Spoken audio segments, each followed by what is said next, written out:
السلام علیکم ناظرین، اس ایپیسوڈ کے آغاز میں ہم دیکھتے ہیں قاہرہ کا منظر دکھایا جاتا ہے۔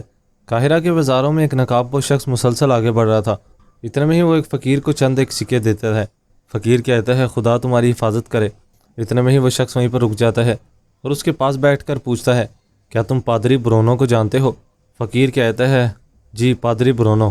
برونو روشنی لانے والے چرچ کا راہب جسے درگام کھنڈرات میں تبدیل کر چکا ہے۔ جس کے بعد نقاب پوش شخص کھڑا ہو کر وہاں سے روانہ ہو جاتا ہے۔ اتنے میں ہی وہ وہاں پر ایک چرچ میں پہنچتا ہے۔ وہاں پر شمسا بھی آتی ہے۔ شمسا کہتی ہے آپ یقیناً ہمارے گرجا گھر میں مقرر کیے گئے نئے راہب ہیں۔ شہر میں پیش آنے والے واقعات کی وجہ سے ہم نے راہب برونو کو کھو دیا ہے۔ وہ مسیحا کے سچے پیروکار تھے۔ راہب کہتا ہے بڑا نقصان ہوا ہے، خدا پیارے برونو کی مقدس روح کو سلامت رکھے۔ شمسا کہتی ہے جس دن میں شہر آئی تھی میں نے اپنے آپ کو یہیں پر کھڑے پایا تھا۔ میں خوفزدہ، تھکی ہوئی اور تنہا تھی۔ اس دن سے پادری برونو نے مجھے کبھی اکیلا نہیں چھوڑا۔ اس نے میرے دل میں اٹھنے والے تمام طوفانوں کو پرسکون کیا۔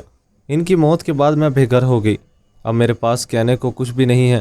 مجھے امید ہے کہ ان کا جانشین بھی ان جیسا ہوگا۔ کیا میں آپ کو بتا سکتی ہوں پوپ؟ جس کے بعد وہ وہاں پر بیٹھ جاتے ہیں۔ راہب کہتے ہیں بخشش خدا کی رحمت سے ہے۔ میری آواز، میرے ہاتھ، میری روح اور میرا جسم مسیحا کا ہے۔ میں آپ کی بات سن رہا ہوں۔ شمسا کہتی ہے میں نے اپنی زندگی میں کبھی دولت کی خواہش نہیں رکھی۔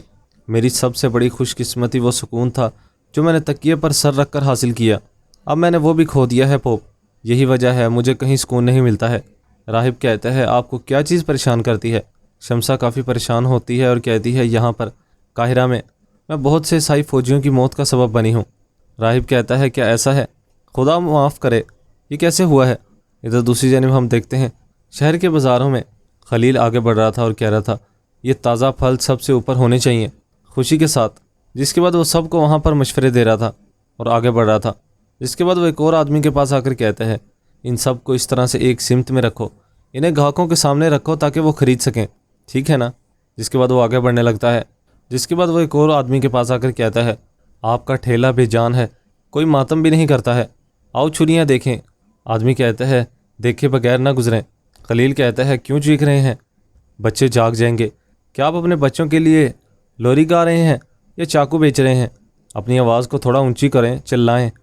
جس کے بعد دکاندار چلاتے ہوئے کہتا ہے آؤ چاقو دیکھو۔ خلیل کہتا ہے ہاں زور سے، اب تم چپ ہی رہو، آج تم بہت پریشان ہو۔ ایک اور دکاندار پوچھتا ہے جمشید کیا ہوا ہے؟ جمشید کہتا ہے میں بالکل بھی پریشان نہیں ہوں۔ جس کے بعد وہ دکاندار کے پاس آ کر کہتا ہے استاد سے چاقو بیچنے کا طریقہ سیکھو۔ کیا یہ ہم بیچ رہے ہیں؟ سب سے پہلے یہ ایک استاد کا ہنر ہے کہ یہ قیمتی ہے۔ جو آدمی یہ خریدے گا وہ پھل نہیں چھلے گا، وہ آدمیوں کو چیر ڈالے گا۔ لہٰذا ہم جس چیز کی تلاش کر رہے ہیں وہ باورچی نہیں جنگجو ہے۔ مثلاً یہ عین وہ آدمی ہے جس کی ہمیں تلاش ہے۔ سامنے وہ کارا تیگن کی جانب اشارہ کرتا ہے۔ جمشید اس کو آواز لگاتا ہے اور کہتا ہے یہاں پر آؤ، میری بات سنو۔ اس چاقو کو دیکھو، یہ ایسا آلہ ہے جسے ایک بہادر جنگجو 100 میل دور سے پہچان لیتا ہے۔ دوہرا مزاج عمدہ مواد سے بنا ہوا ہے، تیز لوہا ہے جو کہ مردوں کو کاٹتا ہے اور جان لیتا ہے۔ میں یہ باورچی کو نہیں بلکہ جنگ میں استعمال کرنے والے آدمی کو دوں گا، آ کر لے لو۔ آؤ میرے بہادر آؤ، یہ سامان عین تمہارے لیے ہے۔ کارا تیگن کھڑا دور سے دیکھ رہا تھا۔ جس کے بعد اس کے پاس آتا ہے۔ کارا تیگن کہتا ہے دیکھو تو صحیح، لوہے ساز کو دیکھو، جیسے تم ایک اچھے چاقو کو پہچانتے ہو، بہادروں کو بھی جان سکتے ہو۔ میں بھی چاقو کے بارے میں جانتا ہوں۔ اتنے میں ہی وہ چاقو کو دیکھ کر کہتا ہے خراسان۔ جمشید کہتا ہے کیا تم نے دیکھا ہے چاقو بیچنے والے؟ دیکھے بغیر معلوم ہو گیا ہے کہ کیا ہے۔ کارا تیگن کہتا ہے تم نے کیا سوچا لوہے ساز؟ تم اسے کتنے سکوں میں بیچ رہے ہو؟ جمشید کہتا ہے کتنے سکے کہہ رہے ہو بتاؤ؟ 70 سکے دے دو۔ کارا تیگن کہتا ہے اپنی بکواس بند کرو، اس کے 70 سکے؟ میں 70 سکوں کے عوض اپنے قبیلے کے لیے 1 درجن تلواریں خرید سکتا ہوں۔ جس کے بعد وہ چاقو وہیں پر پھینک کر چلا جاتا ہے۔ جمشید کہتا ہے یہ تمہارے بہادر دل کے لیے ہے، قیمت کے قابل نہیں ہے، لیکن بس لے لو، اسے تمہارا رہنے دو، لے لو۔ کارا تیگن دوبارہ آتا ہے۔ کارا تیگن کہتا ہے یہ بھی بہت زیادہ ہے، 40 لے لو۔ جمشید کہتا ہے یہ تمہارا ہوا۔ جس کے بعد کارا تیگن 40 سکے دے کر وہ وہیں پر لے لیتا ہے اور چلا جاتا ہے۔ جمشید کہتا ہے دیکھو میں نے چاقو کیسے بیچا ہے، اب سیکھ لو۔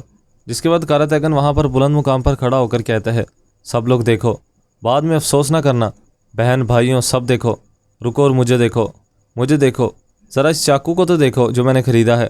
یہ چاقو کیا ہے؟ بتاؤ کیا ہے؟ یہ چاقو غدار درگام کا سر قلم کرنے والا چاقو ہے۔ وہ وہاں پر ایک درگام کے کٹے ہوئے سر کی جانب اشارہ کرتا ہے۔ کارا تیگن کہتا ہے کیا اس سے بہترین کوئی جنگی نشانی ہے؟